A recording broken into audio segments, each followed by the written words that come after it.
من یتق اللہ یجعل لہ مخرجا ویرزقہ من حیث لا یحتسب، ایک مرتبہ دل میں اللہ تبارک و تعالیٰ کا تقوی پیدا ہو جائے، اللہ تبارک و تعالیٰ کے ساتھ تعلق مضبوط ہو جائے، اللہ تعالیٰ کی ذات پر بھروسہ مکمل ہو جائے، تو اللہ تعالیٰ کبھی ناکام اور نامراد نہیں فرماتے۔ تو حضور اقدس سرور دو عالم صلی اللہ علیہ وسلم نے یہ تلقین فرما دی کہ بھائی یہ دعا مانگا کرو، اللہم انی اعوذ بک من المغرم ومن المأثم۔ یہاں یہ سوال ہو سکتا ہے کسی کے دل میں کہ بعض مرتبہ تو رسول کریم صلی اللہ علیہ وسلم نے خود بھی کچھ ادھار کا معاملہ فرمایا، یہاں تک کہ بالکل آخر حیات میں جب آپ کی وفات ہوئی تو اس سے تو آپ کی زرہ بھی رہن رکھی ہوئی تھی کہیں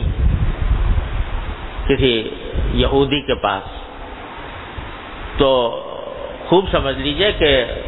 نبی کریم سرور عالم صلی اللہ علیہ وسلم کو تو اللہ تبارک و تعالیٰ نے ایسا بنایا تھا کہ زندگی کی جتنی ضروریات انسان سے وابستہ ہو سکتی ہیں ان سب کی تعلیم آپ کے عمل سے دینی تھی، ان سب کی تعلیم دینی تھی، لہذا آپ کو مقروض بھی بنا دیا ہے بعض اوقات، تاکہ آپ کا اسوہ حسنہ سامنے ہو کہ اگر مقروض بنو تو کیسے بنو، اور مقروض بنو تو تمہارے تو اس سنت اور سیرت رسول اللہ صلی اللہ علیہ وسلم کی سیرت کا کیا تقاضا ہے۔ اس لیے سرکار دو عالم صلی اللہ علیہ وسلم کو بعض مرتبہ مقروض بھی بنایا گیا، لیکن دعا تلقین فرما دی کہ تم مانگا کرو اور دل سے مانگو گے تو انشاءاللہ اللہ تبارک و تعالیٰ اس کی نوبت نہیں آنے دیں گے۔ رسول کریم صلی اللہ علیہ وسلم سے صحابہ کرام نے پوچھا یا رسول اللہ، ہم نے آپ کو دیکھا ہے کہ آپ بکثرت یہ دعا مانگتے ہیں، انی اعوذ بک من المغرم، کہ مقروض بننے سے، کسی کا دیندار بننے سے، اے اللہ میں آپ کی پناہ مانگتا ہوں، تو کیوں اتنی پناہ مانگتے ہیں آپ مقروض بننے سے؟ تو آپ نے فرمایا کہ اصل میں مقروض بننے کے بعد آدمی کے اخلاق خراب ہو جاتے ہیں۔ مقروض بنتا ہے تو بعض اوقات وعدے کرتا ہے تو خلاف ورزی کرتا ہے، اور جب فرض کرو ادا کرنا نہیں ہے، ادا کرنے کی استطاعت نہیں ہے، یا ادا کرنے کا موقع نہیں ہے، یا ادا کرنا چاہتا نہیں، تو بعض اوقات جھوٹ بولنا پڑتا ہے، جھوٹ بولنا پڑتا ہے اور وعدے کی خلاف ورزی کرنی پڑتی ہے۔ تو اس وجہ سے میں اس کام سے پناہ مانگتا ہوں کہ اللہ مجھے مقروض بننے سے بچائیے، اور یہ تلقین فرمائی۔ تو ساتھ میں یہ تعلیم بھی دے دی کہ یہ دعا مانگا کرو کہ اللہ تبارک و تعالیٰ کسی کا مقروض نہ کرے۔ تو اول تو پہلا کام یہ ہے کہ حتی الامکان جب تک ہو سکتا ہو کسی کے سامنے قرض کے لیے بھی ہاتھ نہ پھیلاؤ، پہلی بات۔ دوسری بات یہ کہ جو حضرت والا نے آگے بیان فرمائی ہے کہ اگر کسی سے مانگنے کی، قرض مانگنے کی نوبت آ جائے تو ایسے شخص سے مانگو کہ جو اگر اس کا دل نہ چاہ رہا ہو تو وہ انکار بھی کر سکے۔ یعنی اگر کسی ایسے شخص سے مانگا جس سے بہت گہرے تعلقات ہیں اور جس کے بارے میں یہ خیال ہے کہ اس کا دل تو نہیں چاہ رہا ہوگا لیکن یہ میرے دباؤ میں دے دے گا، میرے تعلقات کے دباؤ میں دے دے گا، تو اس سے بھی نہیں مانگنا۔ ایسے شخص سے مانگو کہ جس کے بارے میں یہ خیال ہو کہ اگر اس کی استطاعت نہیں ہوگی دینے کی، یعنی دینا اس کی استطاعت سے باہر ہوگا، یا اس کے خوش دلی سے نہیں دے رہا ہو، خوش دلی نہیں ہوگی تو یہ انکار بھی کر سکے گا۔ لہذا اگر کسی ایسے شخص سے مانگا کہ دوسرا آدمی جو ہے وہ مجبوری ہو گیا کہ بھائی ان کے ساتھ تعلقات کی نوعیت ایسی ہے کہ میں مجبور ہو کر دوں گا، تو جہاں یہ خیال ہو کہ خوش دلی سے نہیں دے گا وہاں پر نہیں، کیونکہ لا يحل مال امرئ مسلم الا بطیب نفس منہ، کسی مسلمان کا مال اس کی خوش دلی کے بغیر حلال نہیں ہوتا۔ خوش دلی سے دے رہا ہو بے شک لے لو، لیکن بغیر خوشدلی کے اگر دے رہا ہے تو وہ تمہارے لیے جائز نہیں ہوگا. لہذا دباؤ کی صورت پیدا نہ ہو. یہ ہو آدمی سے اگر مانگے بھائی اگر آپ خوشدلی سے دے سکتے ہو تو بلا تکلف آپ سے کہہ رہا ہوں کہ مجھے کوئی ضرورت ہے, اگر آپ خوشدلی سے دے سکتے ہو تو بے شک دے دیں, اور اگر آپ نہیں دیں گے تو مجھے کوئی شکایت بھی نہیں ہوگی, مجھے کوئی گلہ بھی نہیں ہوگا, مجھے ناگواری بھی نہیں ہوگی. یہ ساتھ اس کو بتا دیں تاکہ وہ دباؤ میں آ کر نہ دے تو وہ اس لیے دے کہ اللہ کے لیے دے, اللہ تعالیٰ کی رضامندی کی خاطر دے, تمہارے ساتھ تعلق محبت کا تعلق ہے, اس محبت کے تعلق کا حق ادا کرنے کے لیے دے, لیکن دباؤ میں آ کر نہ دے. لہذا صاف صاف اس سے کہہ دو کہ بھائی مجھے ضرورت تو ہے لیکن بلا تکلف میں آپ سے کہتا ہوں, اگر آپ کو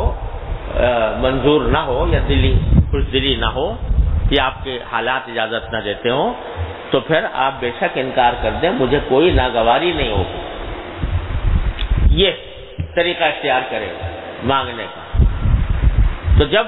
اللہ تبارک و تعالیٰ اس طرح کہیں نوبت آ جائے تو پھر اس طرح کرے, اور ساتھ میں دل میں یہ پورا عزم ہو کہ میں اس کو ضرور ادا کروں گا, جیسا وعدہ کیا ہے اس کے مطابق ادا کروں گا, اس کا پورا عزم ہو. جب یہ عزم ہوتا ہے تو اللہ تبارک و تعالیٰ کی سنت یہ ہے کہ جب کوئی بندہ اس غرض سے کوئی ادھار کا معاملہ کرتا ہے کہ میں اس کو ادا کروں گا ضرور اور جلد از جلد ادا کروں گا, تو اللہ تبارک و تعالیٰ اس کی مدد فرما. حدیث میں رسول کریم سرورت عالم صلی اللہ علیہ وسلم کا ارشاد ہے کہ جو شخص کوئی اپنے اوپر ذمہ داری لے دین کی اور اس حالت میں لے کہ وہ خود دل میں یہ عزم رکھے ہوئے ہو کہ میں ضرور ادا کروں گا, تو اللہ تبارک و تعالیٰ اس کے ذریعے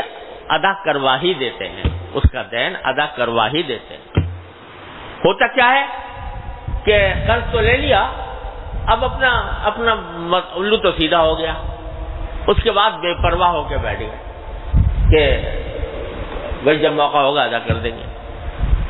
جب موقع ہوگا ادا کر دیں گے. اس میں ٹال مٹول ہوتی چلی جاتی ہے اور پھر آدمی ادا کرنے کے قابل نہیں. لیکن اگر شروع سے عزم ہے اور جیسے حضرت فرما رہے ہیں کہ اس فکر میں رہو کہ ادا کرو, ادا کرنا ہے, تو اللہ تبارک و تعالیٰ اس کا راستہ آسان فرما دیتے ہیں.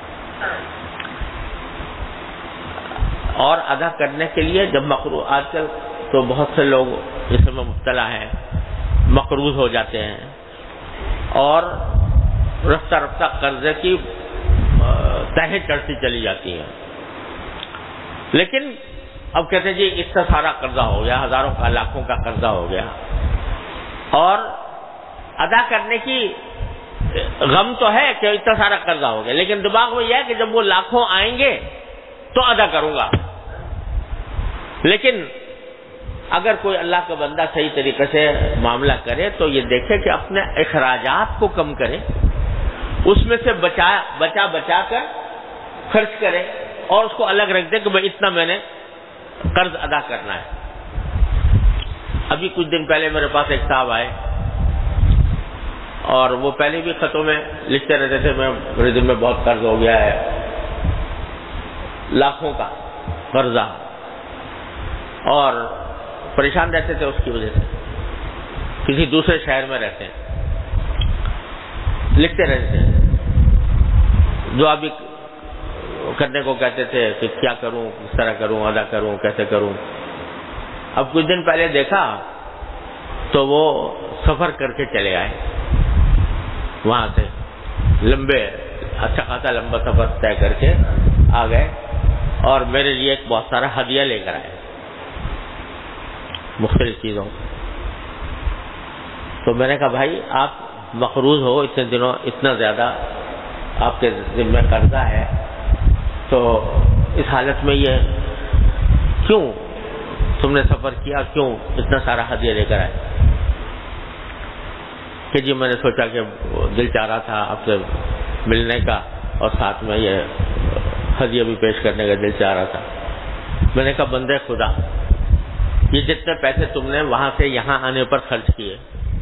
اور جتنے کا یہ ہدیہ تم نے لے کر آئے، اس کو اٹھا کر قرض کے مد میں اس کو رکھتے اور اس طرح جتنا قرضہ اس سے ادا ہو سکتا، تھوڑا بہت ہی ادا ہو جاتا، چلو 1000واں حصہ ہوتا ادا ہو جاتا، 100واں حصہ ادا ہو جاتا، لیکن ادا تو ہوتا. اور اس سے معلوم ہوتا کہ تمہارے دماغ میں فکر ہے اس بات کی کہ مجھے ادائیگی کرنی ہے. لیکن تم اس انتظار میں بیٹھے ہو کہ اکٹھے جب لاکھوں آئیں گے تو اکٹھے میں ادا کروں گا، تو اس کا نتیجہ یہ کہ 1 پیسہ بھی ادا نہیں ہو رہا. تم روز اپنے خرچے میں سے 1 روپیہ بچاؤ اور اس کو تھیلی میں ڈالو، اور جب وہ اتنا ہو جائے کہ کسی کو دے سکو اتنا اس کو دے دو. میں نے کہا لے جاؤ یہ ہدیہ اور اس کو فروخت کرو، اور فروخت کر کے جو پیسے ملے وہ قرض میں ادا کرو. اگر 1 روپیہ بھی روز بچا سکتے ہو بچاؤ، اور بچا کر قرضے کی ادائیگی کے مد میں رکھو. جب کوئی اللہ کا بندہ اس طرح کرتا ہے تو پھر اللہ تبارک و تعالیٰ کی طرف سے مدد ہوتی ہے. جب اللہ تبارک و تعالیٰ کی سنت یہ ہے کہ جب بندے کو دیکھتے ہیں کہ یہ قدم بڑھایا اس نے کہ نہیں بڑھایا، اگر کوئی قدم بڑھایا اس نے اور پھر مانگا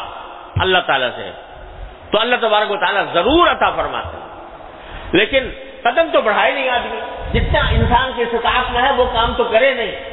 اور مانگے جائے اللہ تعالیٰ سے، یا اللہ تو غیب سے دے دے، غیب سے دے دے. ارے قدم بڑھاؤ اور پھر اللہ تعالیٰ سے مانگو